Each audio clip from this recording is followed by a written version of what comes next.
Welcome back to part 5 of the 2020 Smark Out Moment Awards. Here, the best and the worst of WWE has come along around to the Wrestler Awards. These are the performers that are in the ring. They're the wrestlers. They might not necessarily want you to know that they're wrestlers because it's a sports entertainment company, but they are wrestlers nonetheless.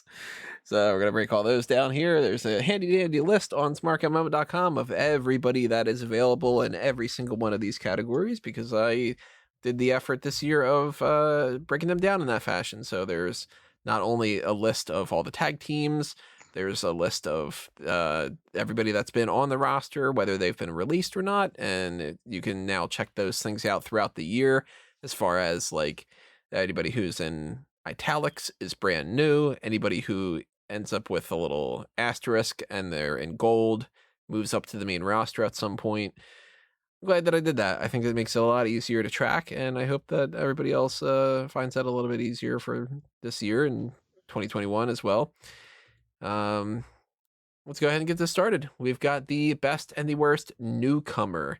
So the list of possible newcomers this year were people like Aoife Valkyrie, Rampage Brown, Jake Atlas, Dominic Mysterio, Levi Muir, Simone Johnson. There were some people that we didn't see at all, like Sari.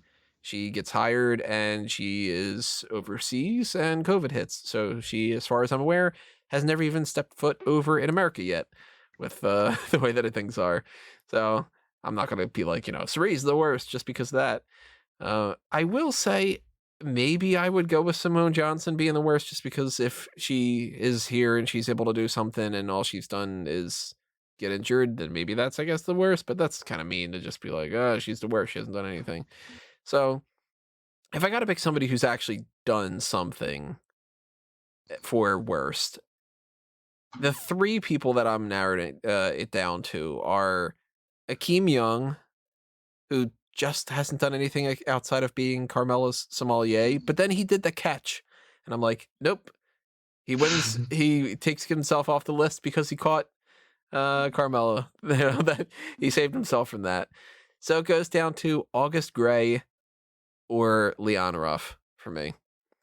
And neither of them are bad. Neither of them have done anything for me to dislike, really.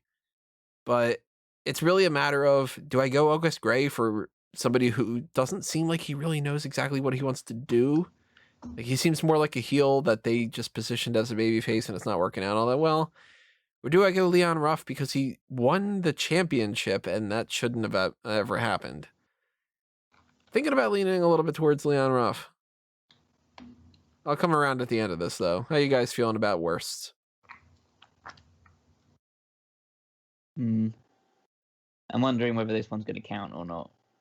Because technically they did kind of wrestle beforehand. They've been signed with the company for a while.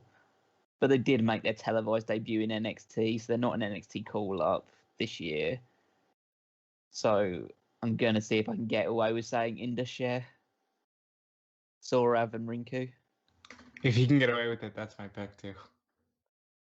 Because I don't remember what they had. I know that they were in NXT live events. I know between in both 2018 and 2019, but I know they didn't make their debut on NXT until this year. The Worlds Collide event was the first time I remember seeing them, and that was this year. Yeah.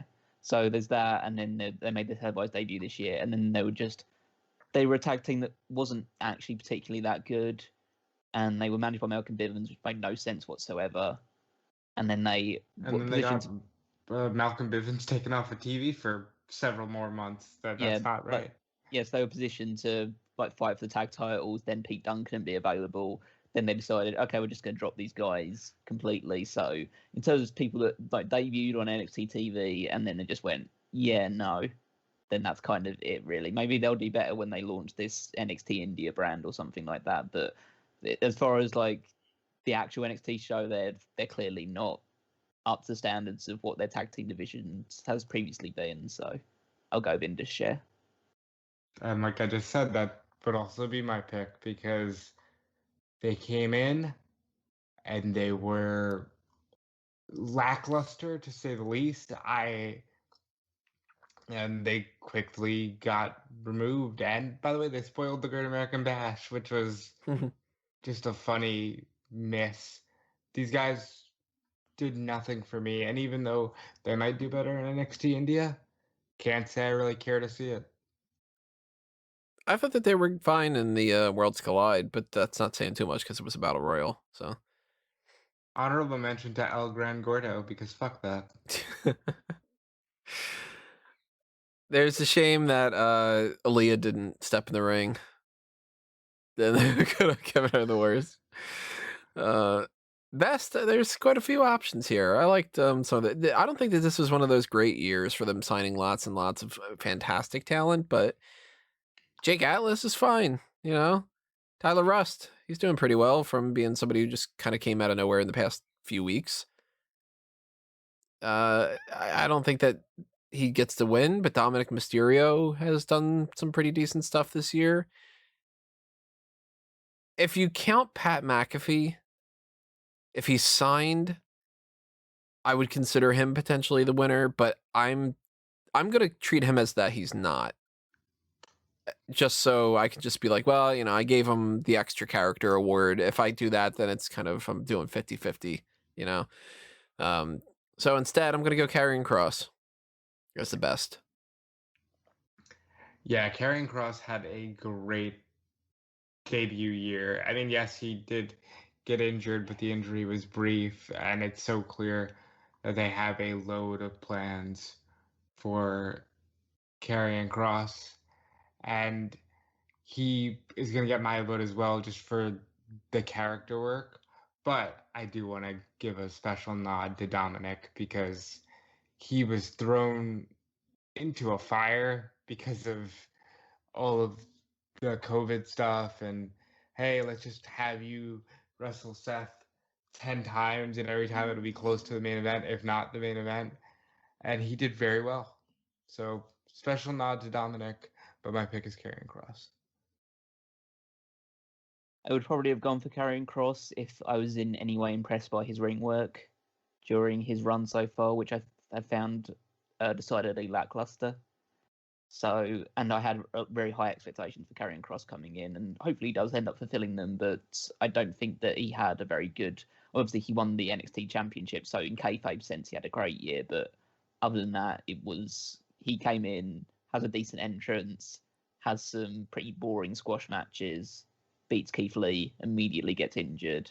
That kind of sums up his year for me. So I'm going to go Dominic Mysterio, because as a guy coming into it with virtually no in-ring experience behind him coming into the company, now gets to have that great match with Seth Rollins at SummerSlam, gets to have a lot of other decent matches, decent moments, with the Survivor Series Battle Royal being the penultimate guy in the ring.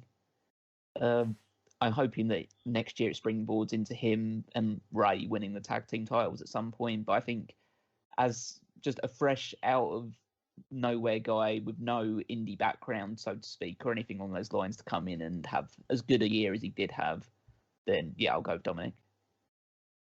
Yeah, fair enough. He is the one with the least amount of experience and everything, and I don't think he's done anything super duper amazing, memorable, you know, that kind of thing, but he deserves a pat on the back because he's not supposed to be Shawn Michaels right now, you know? Right. Or pretty much ever, probably. But that's because it's Shawn. Yeah, like you don't compare people to Shawn like that. Main roster call up. Those, of course, as I said before, they're indicated in the gold and asterisk. So you got Dabba-Kato, Jackson Riker, Keith Lee, Mace, Matt Riddle, Omos, Slapjack, T-Bar, Reckoning, Shayna Baszler, Steve Cutler, Wesley Blake, Bianca Belair, Chelsea Green, Arturo Huas, Austin Theory, Brendan Vink, or Tony Modra, Mercedes Martinez, and that's it. Those are the only ones. Oh, no, Jessamine Duke and Marina Shafir as well. Wow, these are awful picks this year. I just want to get that out of the way. Like, this is slim pickings. So here's what I got under worst. Jackson Riker is he's putting himself for a contender on that because he gets called up. They don't do much. He starts going off on Twitter, and they end up saying, "Hey, for the hell with the Forgotten Sons" for a while. He is doing better now. He's along with Elias, so I didn't pick him. It's a loose definition of better, but still. Yeah. It's an upgrade's an upgrade, even if it's that kind of an upgrade. Really feel like it's a shame that Jessamine Duke and Marina Shafir didn't get anywhere, but that's partially because Raw Underground stopped, so I don't blame them on that. And I don't blame this person either, but my pick for the worst is Chelsea Green, because she was supposed to come up in multiple ways, and 3 times at the very least, her call up was like, nope. So the universe is just like, fuck this girl. Like, it's really a shame. She gets injured. Okay, she's back in NXT. We're going to move her up. They forget about her for a couple of months. We're going to do this Mickie James thing. Never mind, we're not. Just go out there on SmackDown and you'll be in Survivor Series. Bloop, boop. Oh, you're injured. It's like, damn, how much worse can you get when it comes to that? So it's not her fault, but she has been the worst main roster call up, just by default. I don't know if this would count, but this would definitely be worse than Chelsea, because according to Fightful's Sean Ross Sapp, Vanessa Bourne was called up in like January and never moved. So she's probably a contender for worse, but since we haven't actually seen her, I guess we can't say. Yeah, she never made an actual call up. Because I'm not counting like Jessica Mia was in the Retribution for 1 week or something like that. They never really actually attributed it to those characters, It's hard not to say Retribution as a whole, because you took several names with talent and moved them, and then you just shit all over them. I mean, like, we're not talking like, a Spirit Squad here, where maybe there's a Nick Nemeth or something. We're talking like Mia Yim, Dominic Dijakovic, Mercedes Martinez, who they actually pulled away from that because she was like, no, fuck this, I see where this is going. Smart on her behalf. Slapjack, Shane Thorne, like, you took people with talent and you just slapped the worst possible gimmick on them. So my worst has to be Retribution, because it's not fair to them. I think when it came down to it, there were 3 choices for me, which is Retribution, Chelsea Green, or the entire unit of the Forgotten Sons. Because I don't care what you say, being teamed up with Baron Corbin is not a huge upgrade for Steve Cutler and Wesley Blake. It's better than not being on TV whatsoever, but I don't give a fuck about them teaming with Baron Corbin, because I don't give a fuck about Baron Corbin. So I think because like Tony's gone with Chelsea Green and Rob's gone with Retribution, I'm just going to go with the Forgotten Sons to just round out probably the 3 worst call-ups this year, because Jackson Riker completely fucked. And again, it's not Wesley Blake and Steve Cutler's fault. Jackson Riker completely fucked everything up. And I'm annoyed that he's still being given opportunities on TV, because it just comes down to something that I said earlier in the awards. Like, why are you wasting time trying to find a gimmick for this guy when he is just going to give you a load of bad press at the end of the day? Like, it's not like he's ever going to be a world champion or anything, so just get rid of the guy. So on the best side of things, we got some good people. No, I don't. Yeah. Well, we got some good people, but that's not to say that their call-ups were good. That's where the difference is. Yeah, we've got good people. We've got all bad choices. Yeah, like Shayna Baszler is fantastic, and they did not do her justice this year. She was a vampire earlier this year. Yeah, it's a shame that she didn't win the Royal Rumble, and it's a shame that she didn't just win the title from Becky at WrestleMania. Would have been a lot easier. They would have just done that. I am digging what Matt Riddle's doing right now, but Matt Riddle is not in the position that he potentially could have been in. Same goes for Bianca Belair. Bianca sat around for a good chunk of the lockdown, and I don't know why they didn't push her any better. So I'm going to have to go Keith Lee, even though Keith Lee still hasn't really accomplished anything, but he's beaten Randy Orton, and that's better what, Dabba-Kato can say. He is big, though. I fundamentally have to go with Shayna Baszler, because Shayna Baszler is the only one that got called up and won a title. It's true, she did win the tag titles. Yeah, so she's a tag team champion. She did fight for the women's title at WrestleMania. She did win the Elimination Chamber. So she did have, by all accounts, it definitely wasn't the year that she should have had. She should have had a more prominent year, but she did achieve things this year, which is, again, any more than you can say pretty much for anybody that was called up from NXT this year. Bianca Belair went MIA for a good 4 to 5 months, or she was just wrestling on main event. Matt Riddle hasn't won anything since coming up and has only, I guess, had more dirt thrown into his name and reputation because of things outside of the company. And Keith Lee feels significantly worse off, and his momentum has significantly cooled since leaving NXT. So Shayna Baszler is the only one who's even a fragment of what she was when she was in NXT. I do want to say, before I get to my actual pick, talking about shit outside the ring, Austin Theory fucked stuff up for himself, but I do want to shout out Austin Theory for coming into relative obscurity, and he can always say, I wrestled for the WWE Tag Team Championship at WrestleMania. He can always say it. I could say it. Like Callum said, Keith Lee feels like a fraction of Keith Lee still. I have hope for him because I think that they do know what they have. But right now I can't give it to anybody but Shayna Baszler, because as much as Shayna was cooled off from her NXT days, she still was treated like a top level person, and you can't say that for anybody else that got called up. Yeah, fair enough. I think that, I mean, I'll stick with Keith Lee just because I like him. It doesn't really matter. But I think that Shayna Baszler, you got an argument there for sure. She is the only one that won a title. She did win the Elimination Chamber in pretty dominant fashion. You know what? Yeah, I'll switch it because that definitively makes more sense. It's Shayna Baszler. What's that? It's a shame that she didn't end up winning more. Tag team or faction, not fashion. We already did the ring gear thing. Oh, Tyler Breeze and yeah, there you go. There you go. Yeah. They are the fashion tag team, so they would win that for sure. Yeah, stables, factions, tag teams, groups, whatever you want to call them. It's any kind of 2 or more people grouped together for a long time, outside of the fact that if it's just a manager, like Paul Heyman and Roman Reigns are not a tag team. He's a manager. We have some good ones, we got some bad ones, we got some great ones, and we got some terrible ones. We got a lot that aren't around now that were at the start of the year. Yes, sir. We lost this year as far as tag teams that either they got released or they split up. AOP, the quartet of Apollo Crews, Cedric Alexander, Mustafa Ali, and Ricochet. The B Team, Bliss Cross Applesauce, Born and Bougie, Brendan Vink and Shane Thorne, the Broserweights, the Clones. Fire They were still a part of WWE this year, the Clones. They never wrestled in 2020, and I think they never wrestled in 2019 either.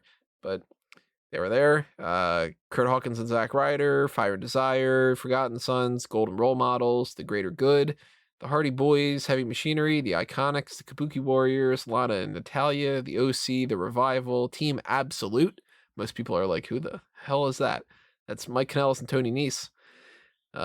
Viking Prophets, the unnamed group of people that were with Zelina Vega. It was Andrade and Angel Garza, and for a little bit, Austin Theory, managed by Zelina Vega. They never bothered to give it a stable name. It was also, technically speaking, Alex Shelley and Kushida, the Time Splitters. Although that was a one-shot deal. So those are just the ones that we no longer have anymore. Wow. That was a huge list. That's a shame. Yeah. But we still have, Akira Tozawa's Ninja Clan. And even they lost their big guy. Yeah, they did. Almost switched over. We were talking about the main roster call-ups and everything. Almost had the most transition out of everybody. He's the most versatile performer of the year. I think that's fair to say. He was a ninja, then he was a bouncer, and now he's an enforcer. So, yeah. On the worst side of things, I'm not a big fan of Ziggler and Rude together. I don't think that they should really still be teaming. I don't think Amir Jordan and Kenny Williams really does anything for me. I didn't like Lana and Natalia. Of course, the Colognes wasn't anything all that impressive, but I'm going worst as Retribution because they actually are like utilized and suck, and they have so much more potential, and they botched it terribly. I've kept on Retribution enough, so I'm gonna say my worst is Cesaro and Nakamura, not because I don't like the team, but because they're clearly just thrown together and they don't have any plan for them at this point. They're just, hey, you're Cesaro and Nakamura, go out there and have a good match and we won't ever use you. For me, again, it comes down to three people that I've already mentioned quite a lot, which is Retribution, Indus Sher, and the Forgotten Sons. Just all having terrible years. But the worst, I think, I have to agree with Tony with Retribution, just because they're an act that they're actually they've given a significant amount of airtime to, and they've given a lot of time to, and no focus or attention to actually making them considerable threats or decent characters or anything along those lines. Just Indus Sher got screwed out of the COVID situation. The Forgotten Sons got screwed out of the fact that Jackson Riker can't keep his mouth shut, and just has terrible beliefs in the first place. That's kind of probably where it all boils down to. But Retribution is just as an act has just been something that they've given a lot of airtime to and no real focus to. Have they not had a single tag title shot yet? Or like, how are they not in Survivor Well, Series? how is it they can only beat Ricochet? Is the only person on the entire roster they can defeat? Well, because we've established that, like, if there was an award for most buried of the year, maybe I did give it to him in the most undervalued, was Ricochet got creamed this year. He got squashed by Lesnar, and now he's even losing to Retribution. And cutting promos, crying about how he keeps losing. Well, R-Truth, like, no sells it. He's just, hey, what's up, Richard O'Shea? You know.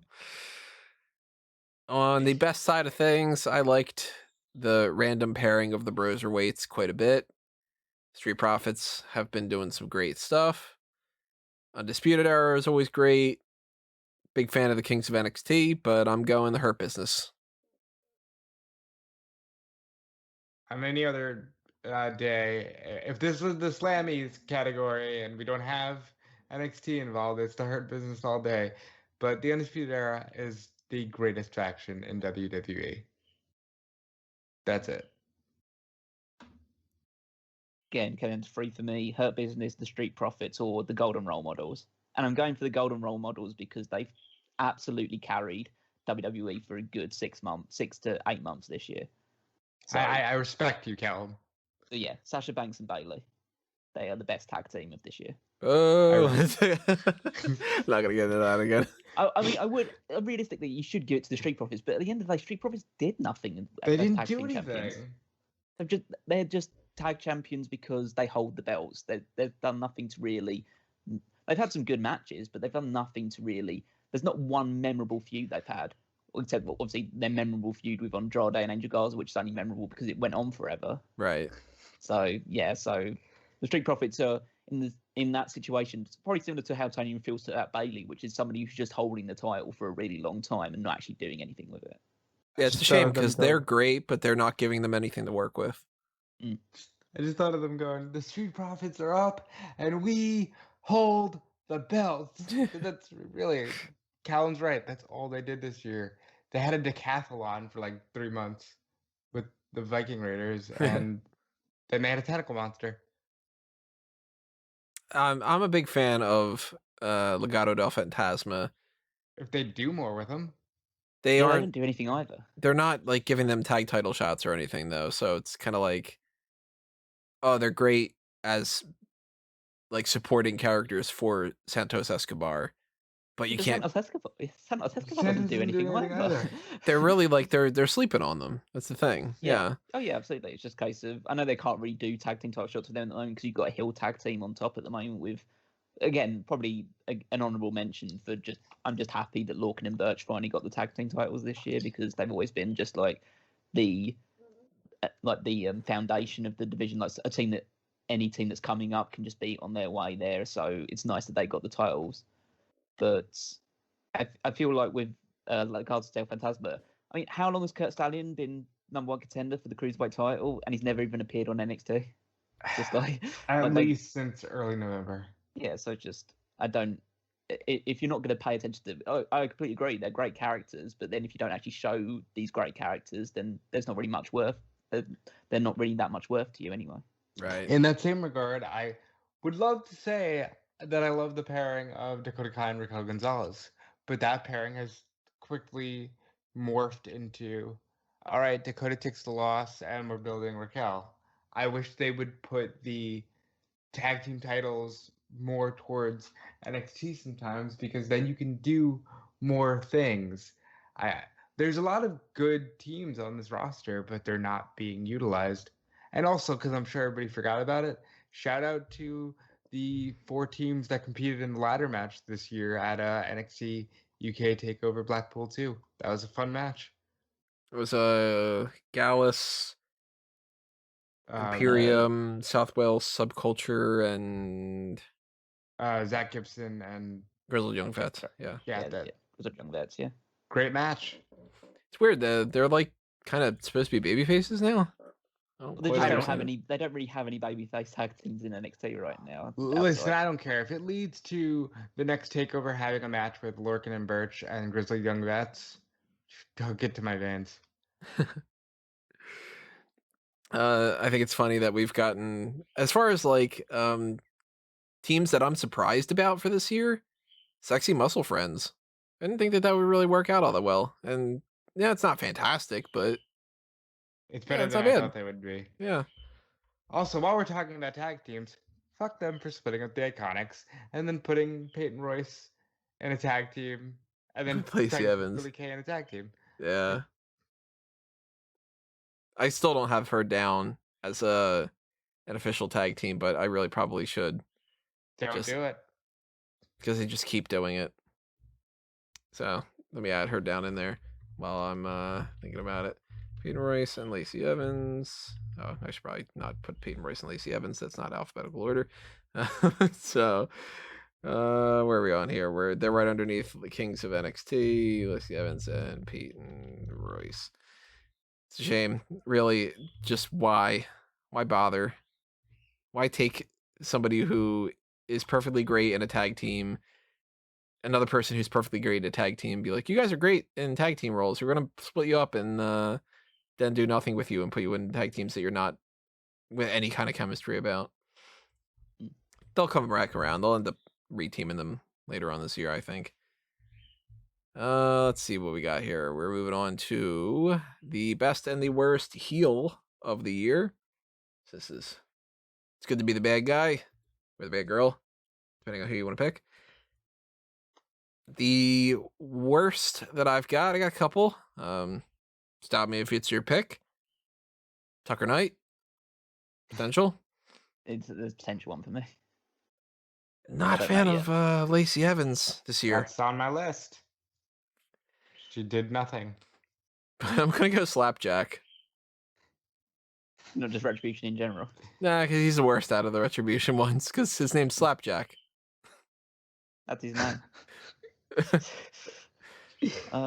At least like T-Bar and Mace, they're like, oh, those dudes are like big. They'll beat the shit out of you. Yeah. They're like Ninja Turtles villains or something. Yeah, Slapjack's just sort of like this little twerp that's kind of just like, yeah, and I'm Slapjack, and I'm wearing this fucking mask, and like, shut up, you know. That's not a knock on Shane Thorne. Like, Thorne is fine, but Slapjack, fucking dumb. Actually, Shane Thorne was like just a very bland performer beforehand as well. So just gone from being bland to being stupid. I liked TM61 when they were a thing. I wish that they were still a thing. I thought that they were pretty bland, but they weren't like offensively bland. They were just guys. They're like Everrise now. Yeah, like Everrise. Everrise. There's an award for Los Vanilla. They really like themselves though, and I like that about them. Like they're they're just pissed because they just get beaten up every single week when they're gonna have matches. Well, no, Callum, you're forgetting that they have like a best of 27 series with the Bollywood boys on 2 of us. Yeah, that's true.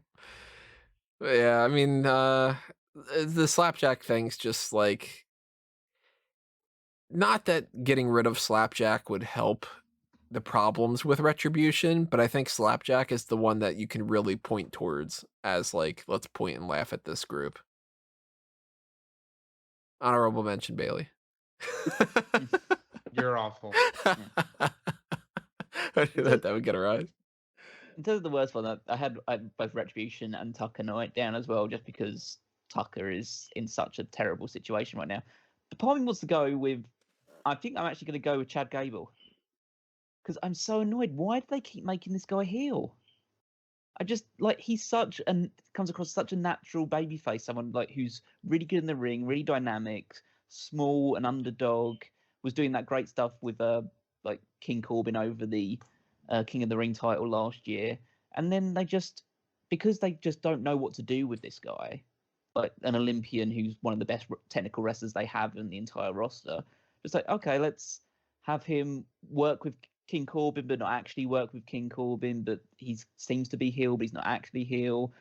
Like the Shorty G stuff earlier this year, and was it the now he's teaming up with Otis, but he's trying to lead Otis astray, so he's like being the heel in this relationship. Just make this guy a babyface, or actually scratch that, get rid of him and let him go to AEW, please. I'd allow it. I would allow it because he's got a lot more to offer the wrestling world. You know, a story I'd like to see them do with him, which they won't because it is perfectly logical and it involves using his potential. I'd like to see him go to NXT and feud with Timothy Thatcher, where it's like, if he wants to be this trainer type character and Thatcher's got that trainer type, that he could step in and be like, no, like these guys need to learn this type of way. And then it could be like the two vets that really know how to go in the ring or kind of like one up each other about, you see, I won this match from a submission because he doesn't know, he can't teach you how to do this. And well, see, I got him in this kind of a pin because he wasn't ready for that. Like, I'd like to see like a best of series between those two in that fashion. It'll never happen. That'd be a good tag team as well. Even that too. Yeah. Like, I mean, like the bar came out of that kind of a thing where it's a best of series and then they become the tag team. Like Thatcher and Gable could be like, you know what? At the end of the day, you're great. You're great. Let's fuck some people up. Instead, he's just gonna be like, I lost because I'm teaching you a lesson. And yeah. Rob, who's your worst? Oh, my worst heel. You know, really, Lacey Evans didn't do anything. She turned heel because of a singing competition, which, by the way, was hosted by Jey Uso. I'll talk about an upgrade. And then she did nothing. And now she's on Raw, trying to talk Peyton Royce into teaming with her, even though she clearly doesn't want to. But Lacey Evans is the de facto person saying, well, you just need to forget about Billie Kay and team with somebody else to realize your potential. So, yeah, Lacey Evans. On the best side of things, for best heel, I gotta give at least an honorable mention to Cameron Grimes, because at the beginning of this year, I hated him. I really hated him. Like, I did not want him to win that North American Championship. I'm like, if they give that to him, it's gonna suck so bad. Like, this guy's just not doing it for me. Came around to the point where now, every time that he comes out, he's just like, man, I love Cameron Grimes. And it's just him cutting a promo, him just doing whatever, just being, I'm going straight to the moon. And all this is just like, I like watching this dude become the next Heath Slater. And he's not going to get my best, but he is somebody that I wanted to give a little bit of a shout out to. To me, it's down to two. It's either Randy Orton or it's Roman Reigns. Do you guys have anybody other than those two? I have one more, and it would be Pat McAfee, who we've talked about a lot on this award show. I would give like a strong honorable mention to Johnny Gargano. I think he's been excellent as a heel this year. He's just so funny as him and Candice LeRae, and now going through with the Way faction. I just think that he is so he's unlikable, but in the right way, because you don't want to not watch his matches, but you want to see him getting beaten up because he is so like Weasley. It's why the Leon Ruff thing worked for a few people. But the other big choice for me is, outside the people that I've already mentioned, is Bayley. Because I think Bayley was an excellent heel this year. So it's for me, it's either her, Pat McAfee, Roman Reigns, or Randy Orton. I probably won't go to Randy Orton just because I didn't really enjoy as much of his stuff this year as other people did. Out of the options, I like Roman Reigns the most, just because he's so condescending as the tribal chief. But the issue is that because he's been such a good heel, he's already on the path to turning himself babyface, because people just because everyone in the company just not everyone in the company, everyone who watches WWE, and this is again another shout to fans and stuff like that, for just, if he's been a heel, boo him.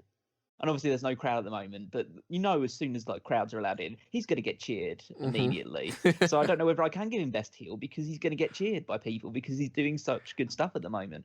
So maybe it has to be someone like Pat McAfee, because I assume that Pat McAfee, even though he is doing really good stuff, he is someone who will just naturally get booed because he is such a prick. See, that's where that distinction comes in for me, because like I gave the Roman Reigns tribal chief thing my favorite gimmick, because I think that it's just fantastic.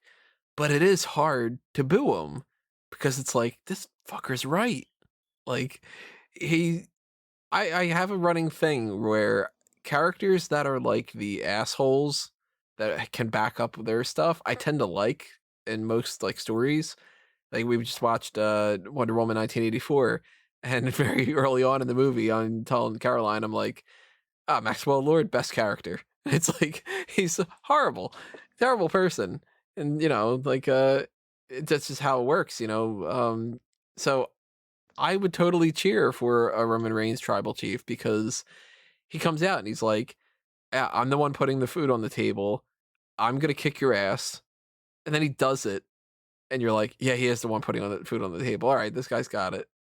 So I think ultimately I am not going to pick him as the best heel because of that. And I'm going to lean more towards Randy Orton, because Orton had those type of things kayfabe this year, but he also did some stuff where it's like, I almost have to take like heel and face as what would I do if I was a kid. And I got a feeling this year, if I was like a 7-year-old kid, I would be like, man, fuck Randy Orton. Well, I probably wouldn't say that as a 7-year-old, but like, Yes, just you be like, would. I don't know when I started cursing, but I'd probably be like, God, this guy's terrible. Like, why did he have to turn on Edge?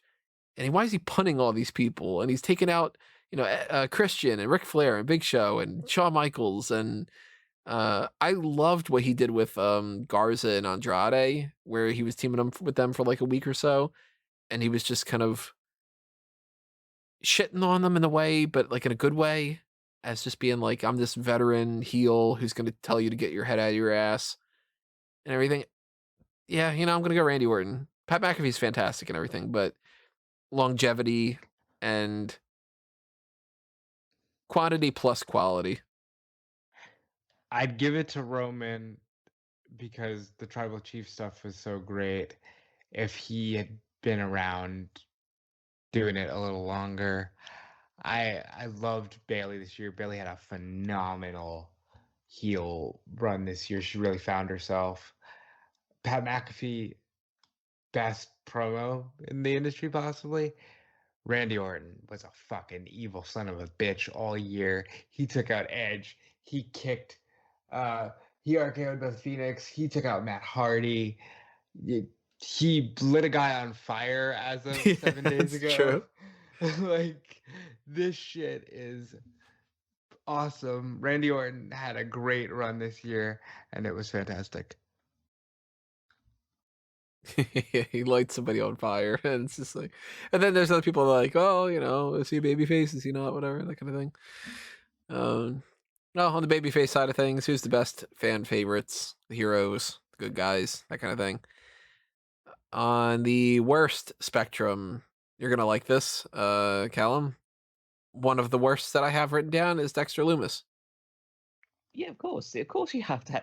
Look, listen, you can like the guy for being in the ring or dislike or whatever, but at the end of the day, why is this guy a babyface? It doesn't make any sense. He really doesn't make any sense as babyface. This dude's creepy, stalkerish. I don't get it. I don't know why he's a babyface, but he's not the one I picked. Another honorable mention for me is Nikki Cross. Just didn't like her stuff this year. She was pretty much just like Lexi, and that's about it. NXT UK, they don't have good baby faces. They got a couple. You don't like Man, Dragunov? like Dragunov is good for just a guy.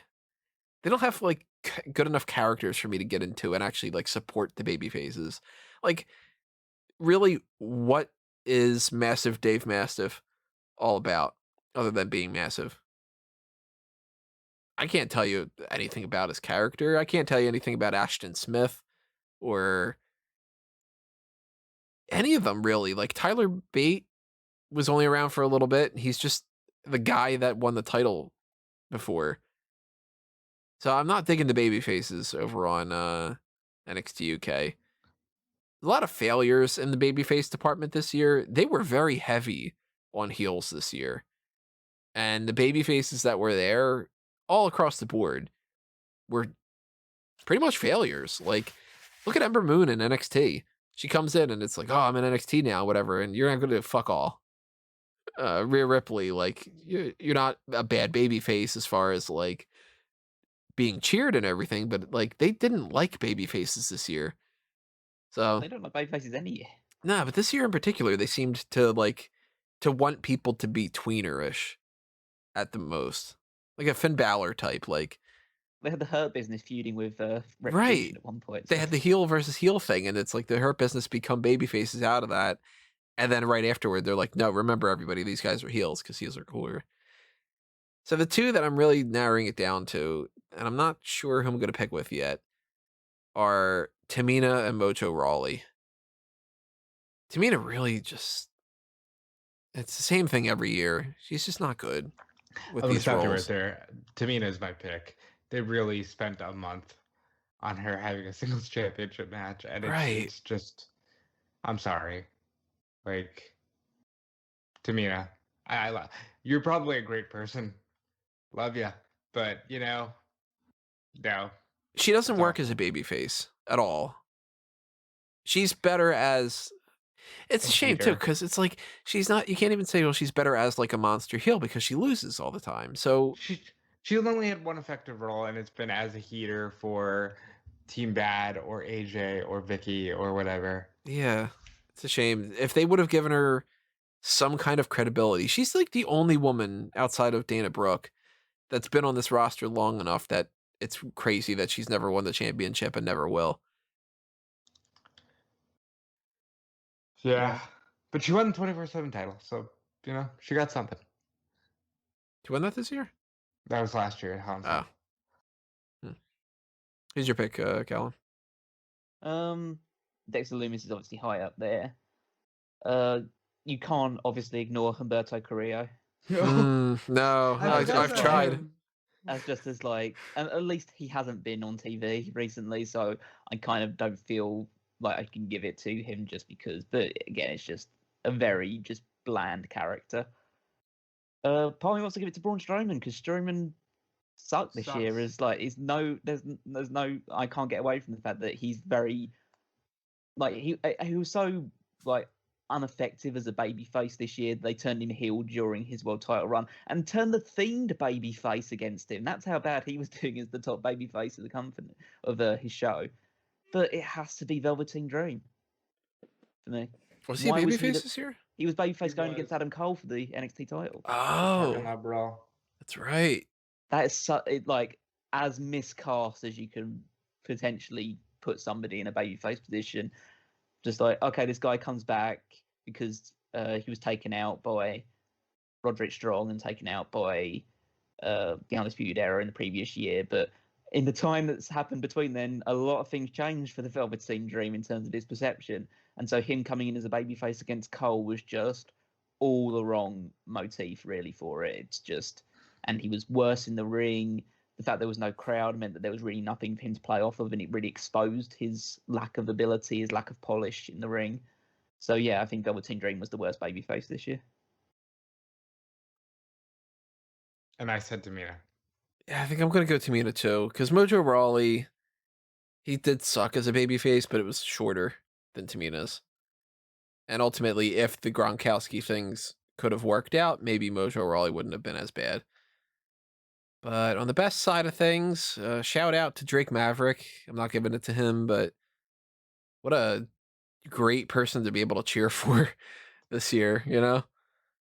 Really wanted that dude to win the Cruiserweight Championship in particular. And I like what they're doing with him with Killian Dane to a certain extent, where he's just like this goofy little buddy kind of thing. Obviously, it's not good. I was to say I couldn't really give it to him because even though it's an excellent feel-good story of him getting his job back and stuff, ever since then they've just beaten him like a drum because he's just a loser. Yeah, but he's a lovable little scamp. You know, it's between Drew McIntyre and Keith Lee for me. McIntyre's up there. Big E is kind of up there for me because it's so clear they want to do something with him, but I think that they were to start and stop when they were ready to go with him as a singles for me to give it to him. Asuka was a babyface, maybe. She kind of floated this year. She's firmly babyface this year.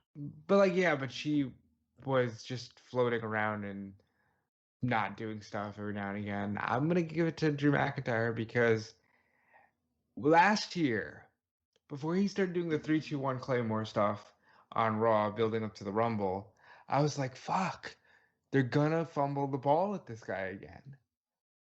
And then not only does he start that stuff, but he eliminates Lesnar and then wins the Rumble. Because him eliminating Lesnar would have been enough to just, okay, he eliminated Brock, so Brock's pissed. They're going to fight.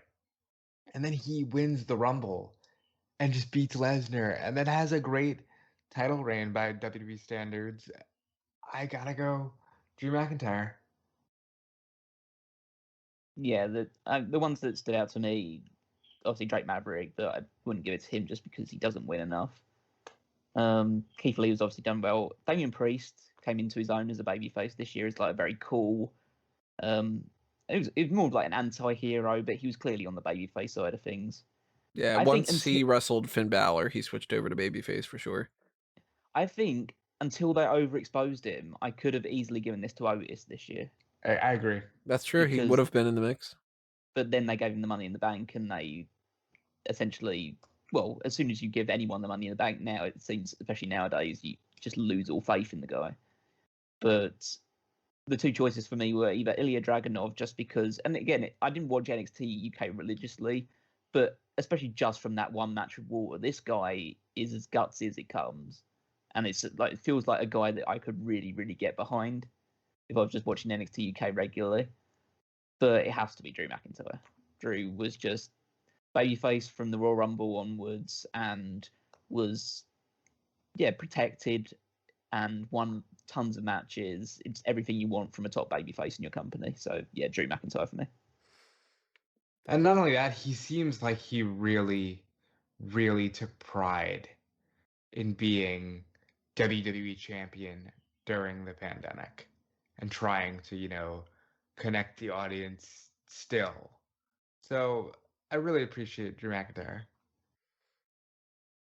I think if I have to, gun to my head, if I have to pick, I'd probably go Drew McIntyre slightly over Keith Lee, but they're very, very close to me. Because Keith Lee, he took down Adam Cole. He's been this great dude that seems like he's just like a nice guy too. On top of that, he's had his rise in a different fashion. But I got to go Drew McIntyre as well. He took out Brock Lesnar. He quote unquote saved the championship and everything. Literally, Brock Lesnar is not even technically with the company anymore. Right. So he did that. He's been standing up against Randy Orton, on behalf of like Ric Flair and everybody. He is the one that stood up against Roman Reigns for Survivor Series. Yeah, Drew McIntyre, best babyface. Let's go over to the male, female, and overall superstar of the year. We're going to do this the way that we did these are last 3 categories for this one, and it's going to kind of carry over because there's a chance that whoever we pick for the one is for the other thing. So let's just let's ask us ahead of time. Is your superstar of the year for worst a male or a female? Female. Female. Female as well for me. So is your best male or female? Male. Male, I think. Male for me. So that's how we're gonna do this then. We're gonna do the best and the worst female, best and the worst male, and we're gonna kind of talk about the worst overall, kind of as a mix of that, and then just kind of recap just in case you're a little bit confused. So that's very self-explanatory. Are you a guy or girl? I don't really need to explain it. So on the female side, I'm not going to list everybody. You check out the list. It's on there. Here are some options that I have for worst female superstar of the year. I really didn't like almost anything that Natty did this year.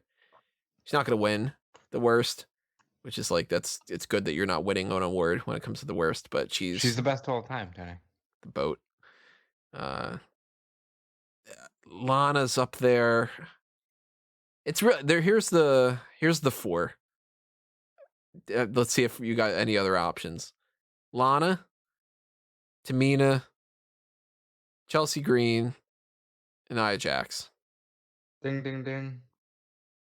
I have some other potential ones that I've had like outside of my pick. It's Santana Garrett.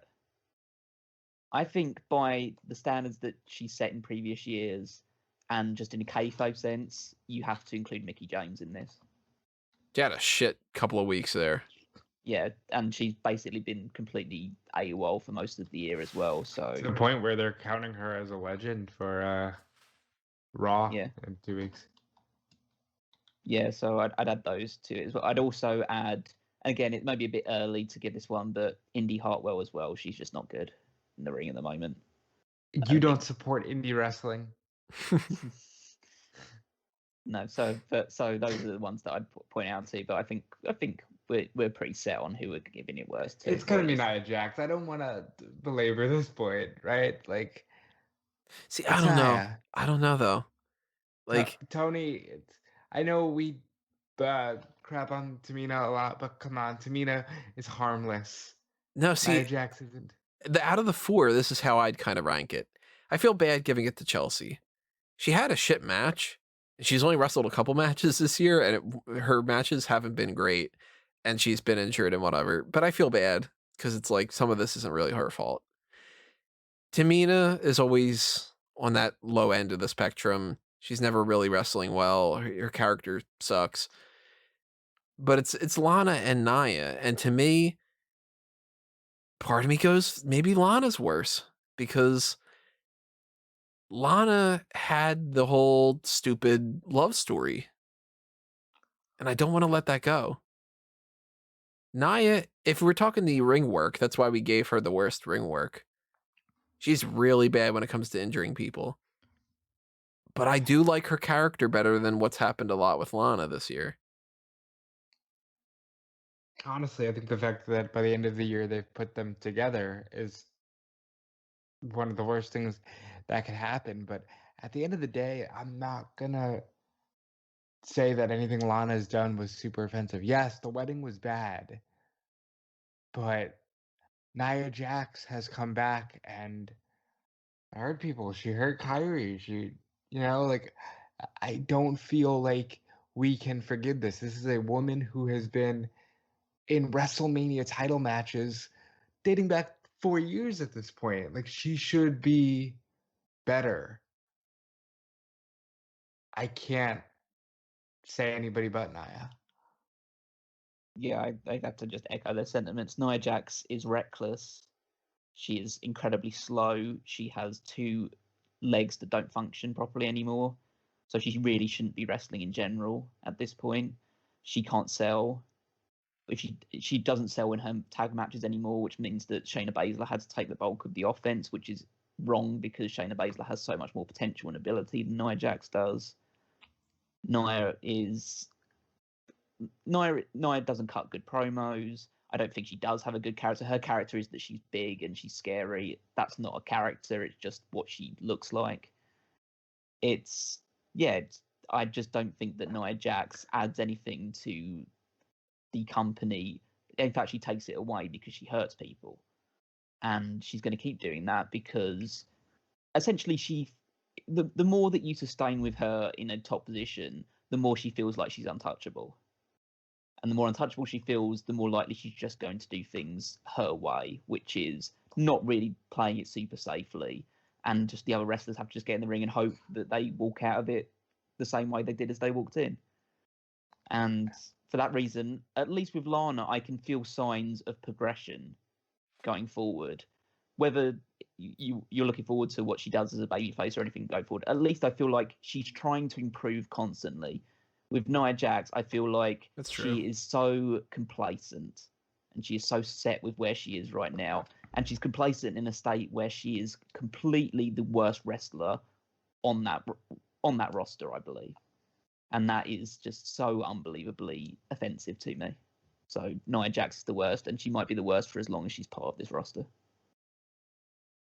Yeah, that's a good argument that at least Lana's trying more. I hated what Lana did this year, though. Like, Lana did not have a good year, and the stuff with Bobby Lashley was terrible. But at least with the Lashley stuff, at least Bobby's been rehabbed from it, so no remnants from that really, beyond just actually watching it and having to suffer through it. At least nothing from it is carried over and is really carrying the stench of that anymore. And I think Lana eventually, she'll never be a great women's wrestler, but she'll get better. I look at what Lana's done this year compared to what she's done in previous years and think, yeah, she is getting better. Nia Jax has regressed so badly because she just can't work anymore. She's got, like I said, she's had both her legs had surgery done on them. So I don't know what they can really do with Nia anymore. So you guys are going for worst overall superstar. It's Nia. Yeah, Nia is the worst superstar they have on that roster. Yeah. For the level that she's at, it's hard to disagree with that because it's one thing if you're like I was crapping on Catalina last year and it's like, wow, she's developmental and whatever. Yeah, and so it's not really fair, but I was doing it because it's fun. But I also have to say, on top of that side of things as well, for the worst, just overall superstar stuff like that, and I will talk about some of these for the men's side of it as well, but your Jackson Rikers, your Velveteen Dreams, your Jack Gallagher's, your all of these assholes that are involved in the speaking out movement, you don't get a pass for being just absolute pieces of shit. So yeah, I mean, if you're talking worst human with like some of those, then you start factoring those in. Yeah. Best female superstar of the year. I wish so bad I could give this to Asuka. But you can't. And I it's can't Bayley. though. And I'm gonna just go first because you already know where I'm going. It's Bayley. Bayley had a fucking great year. She and Sasha carried the pandemic era, and she showed that she could be more than just the great character that she already was.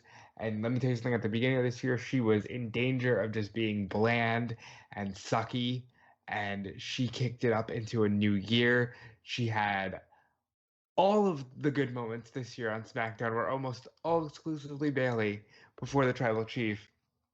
And she nearly won my overall Superstar of the Year. That's how good of a year I think she had.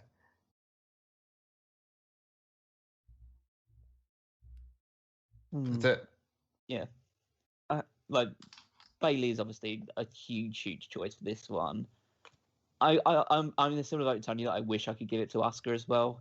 I wish they gave more attention to Asuka's reign as Raw Women's Champion. I wish they gave her better feuds. I wish they actually gave her matches, for Christ's sake. Yeah. On paper, she had a fucking amazing year. Yeah, won Money in the Bank. She was been tag Raw team champion champion twice, Raw Women's Champion twice, Money in the Bank winner. This woman kicked ass, and they perpetually said, "But we don't care." Yeah, they cut her into just different feuds, stuff like that. They did too much crossover with her and Banks and Bailey. They her only feuds were with like Zelina Vega, which was completely one-sided. She has really rarely defended the championship that much, and she's probably going to drop it to Charlotte at some point in this year. But we're saying for 2021 to talk about. And also, I really want to give it to Io Shirai as well, because Io's had a great year as the NXT Women's Champion as well. It's just, again, hasn't been a huge amount of focus on it. And I feel like her reign has gone completely under the radar, because the only thing that everyone talks about when they talk about the women's side of NXT is, well, why aren't they pushing Rhea Ripley? Why aren't they doing this with Rhea Ripley? It's just, but Io Shirai's great. Why do people just, like, I know Rhea Ripley's great. I know Rhea Ripley probably should have gone a lot better booking, but Io Shirai deserves to be an NXT Women's Champion. She's very deserving of that role. But for me, and it comes down to two, and because Rob's given it to Bailey, and deservedly so, I'm going to give it to Sasha Banks, because this year Sasha proved to me that she is one of the best wrestlers in the world. I think she had the best matches out of anyone consistently this year. And I think, yeah, I mean, she won my award for best ring work. I think her stuff with Asuka, I think her stuff with Bailey, the stuff that she did with Carmella recently was far better than anything Carmella's done in the ring beforehand. I think she had a great match with Io Shirai in NXT. She just looks like she's someone who's just trying her heart out all the time to just completely excel and prove herself over and over again. And I think that this year she broke out of being, in my mind, someone who was heavily pushed in people's minds, not really living up to those expectations beyond like her work in NXT as NXT champion. This year she's said, yep, I'm a star. I'm one of the biggest stars in this company, and I'm just going to take this title and I'm going to make it stand out again. And I think that she did excellent work in that regard. Hey man, I respect you, Callum. So Xia Li is my. No, I do really like Xia Li though. I have high hopes for Xia Li next year. I hope that they do something out of the back of these, her being up Boa and stuff like that. Yeah, I talked before last year or so or whatever that Xia Li went from wow she sucks to wow I'm actually a big fan of her and I want her to go far. It hasn't quite reached that point. I'm going Sasha Banks for all the reasons you said. Yeah. It is what it is. Yeah. She had a great year in ring. I actually think that on the women's side of things, this year in particular, I know we don't do the awards like biggest upgrade or downgrade in division and stuff like that, but I think this year I've enjoyed more just the quality of women's matches this year than I have done maybe any year since like the Brooklyn year and stuff like that, with like the real start to the Four Horsewomen in NXT. I think just the women have really, really quality matches on a consistent basis now. Had like Raquel and Rhea Ripley's matches. You have the women's War Games, whether you thought it was a little bit over the top or anything along those lines. Asuka and feuding with Bailey and Sasha Banks, Becky Lynch at the start of the year with Asuka. I just think overall they just had some really killer matches this year. The NXT women's division is the best out of the women's divisions, I think. The NXT UK women's division, I think, is the worst. That's really this year. Ooh. Move over to the male superstars. Worst. Obviously, again, you can toss out Gentleman Jack Gallagher and Travis Banks and all the people from the Speaking Out type of things. Ligero. Yeah, Ligero, and the people that just were completely inconsequential, like the Colognes. They were just on paper. They don't really count. Mike Kanellis didn't do a damn thing. Eric Young didn't do a damn thing. Whatever. Tyson T-Bone, when the fuck did he ever pop up and do anything? To me, this is down to Mojo Raleigh and Lars Sullivan. And I don't know if I want to go with Mojo for being just like, why? Or if I want to go with Lars Sullivan because why? That kind of an argument, you know? I hate what they're trying to do with Lars Sullivan, and I don't think that he's worth the investment at all. And then there's something like Mojo Raleigh where he just pops up every once in a while, and it's just sort of like, wonder why they didn't kind of just release him with the other group of people, because they never seem like they're ever going to really do anything with him, and he might be better off just being like a guy in like Ring of Honor or MLW or having some other job, you know, being an analyst on some Fox thing or something. But what's the bigger problem? Is it Mojo not being around a whole lot, and when he is around, he's not doing anything great, or Lars Sullivan not being around all that much because when he shows up, he does something really terrible, and then he leaves for another couple months or so, and that's tough. Of the two names that you mentioned, I can see a strong reason for giving it to Lars because It's where I'm leaning. they called him the Freak 22 times in a single segment, and they kept hammering these weird vignettes, and then he disappeared again. And I have nothing but love for anybody struggling with any kind of issues, and I think that that's why more than anything they keep giving him extra chances because it's, you know, if he's struggling, then he deserves support. But he really does get these weird monster pushes and then disappears. So I can see of your two, more of a push for Sullivan. I have to go with Braun Strowman objectively. This is the year that I decided Braun Strowman, I just don't care. Like this was it. This was that year. And I don't know if I'm ever gonna care about Braun Strowman again. There are options. Like part of me wanted to go with Loomis just for the lols, but at the end of the day, Loomis is just he's not my cup of tea, but he's pretty much inoffensive in the grand scheme of things. Strowman was up there for me just because how ineffective I feel like he's become nowadays. Part of me thought about giving it to Goldberg. He was on my just list won't too. go away. He was on my list too. But there's part of me that just I've always liked Goldberg to an extent. Just obviously he shouldn't be as prominently featured as he is nowadays at his age, but still.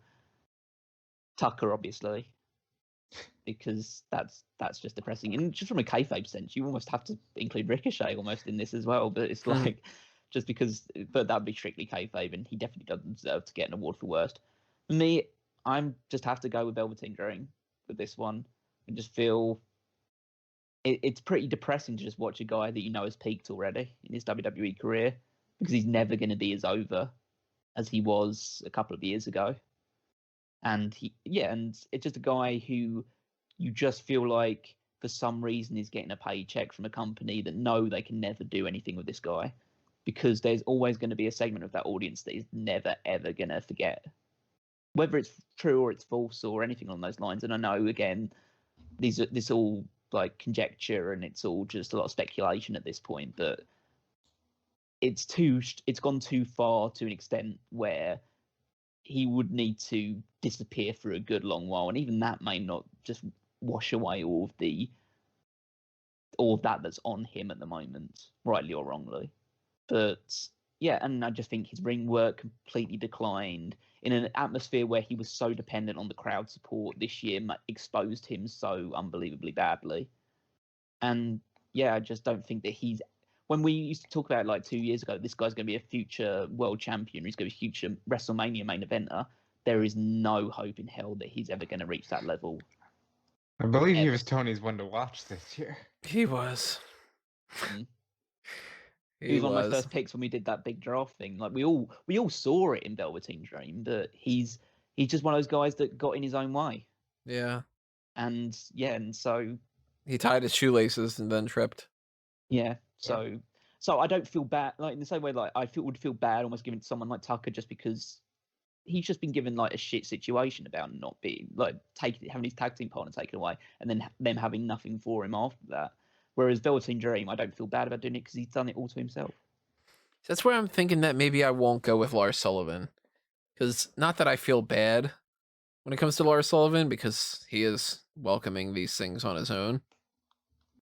But I do feel like there's an undercurrent of a problem outside of pro wrestling that's getting in the way for this. Because, again, if I'm looking at this from the perspective of if I were, 5 years old or something, to me, Lars Sullivan would just be this big monster heel.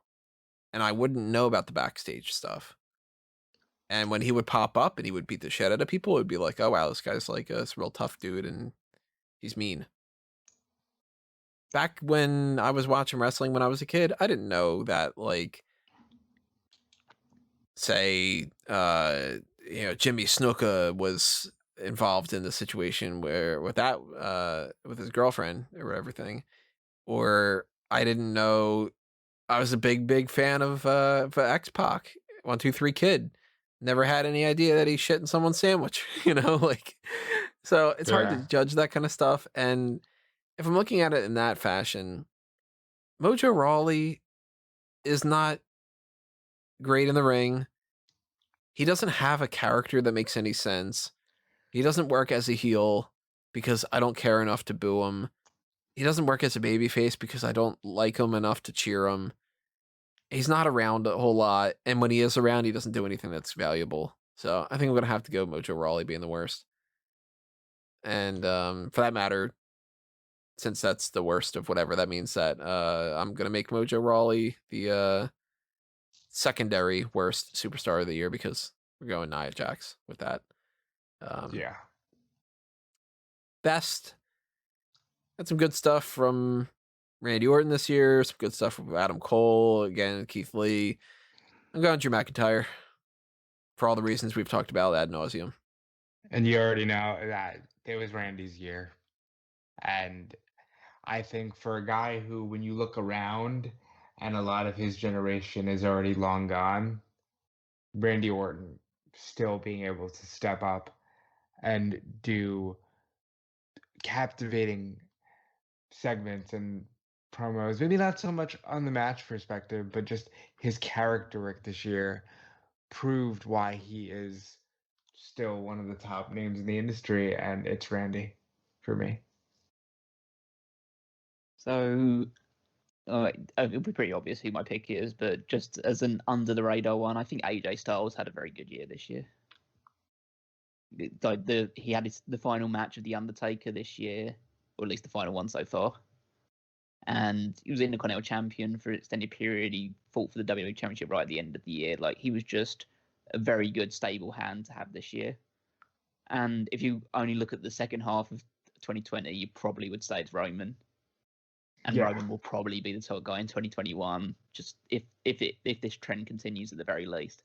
But for me, it has to be Drew McIntyre. Top WWE champion for the vast majority of the year, defeated Brock Lesnar, had some really good feuds with Rollins and Lashley, then obviously the extended one with Randy Orton. He made Dolph Ziggler relevant for a couple of months. Yeah. He won the Royal Rumble. Yeah, won the Royal Rumble, held the title for over a long period of time, 2-time champion this year. So company man through and through. Underrated, really fun match that we didn't bring up when we talked about the matches of the year. Drew and Seth at Money in the Bank in front of nobody was one of the best no crowd matches I've seen. Like, they had a really good one, and I feel like it'll fly under the radar for the foreseeable future. I feel the same way about the Drew McIntyre Bobby Lashley match. I think that's one of the best matches Bobby Lashley's had since in his second run of WWE. So probably his overall run with WWE, because there wasn't that many memorable matches from his first run. So yeah, I think that Drew has been an excellent world champion. The only disappointing thing about this entire year has been, well, many disappointing things obviously this year overall, but like the disappointing part about his run this year is the fact that he didn't get to do it in front of a crowd. Yeah, it's really a shame. But yeah, I agree. He's done excellently in the circumstances. But he is my pick for best superstar of the year overall as well. Same. Yep, same for me. And I assume Randy's yours, Rob. And Randy would be mine. So at the end of the day, best and the worst superstar of the year for men and women when it comes around to that. We're saying 2 votes for McIntyre being the best and 1 vote for Randy Orton being the best and 3 votes for Nia Jax being the overall worst. That's how 2020 played out. So, and honestly, I can't agree with this list anymore. It's Randy, Drew, Sasha, and Bailey carried this year WWE, and I have to agree with that completely. Shout out to somebody like a Keith Lee and an Adam Cole on the NXT side of things. Not so much Keith Lee on the main roster, but yeah, that's neither here nor there. It's a shame that I'm a big fan of Braun Strowman, but it's a shame that he had a prominent spot this year that didn't work out the way that it should have. Somebody like a Daniel Bryan or an AJ Styles, people that are great in the ring or whatever, they were maybe like missing here and there. It's a weird year. Very weird year. Yeah. But that is the Wrestler Awards. That means that we're done with the best and the worst of WWE. But we still have one more thing that we're going to do here, which is to talk about the best and the worst of us, essentially. Not necessarily like, what did you do this year? But the Smark Out Moment website side of things, the Smack Talk side of things, the podcast and the website part. So we're going to roll that on in part 6. Stay tuned. Click on that video if you're doing this on the video side of things, and we will see you in the final section of the awards. 5, 2,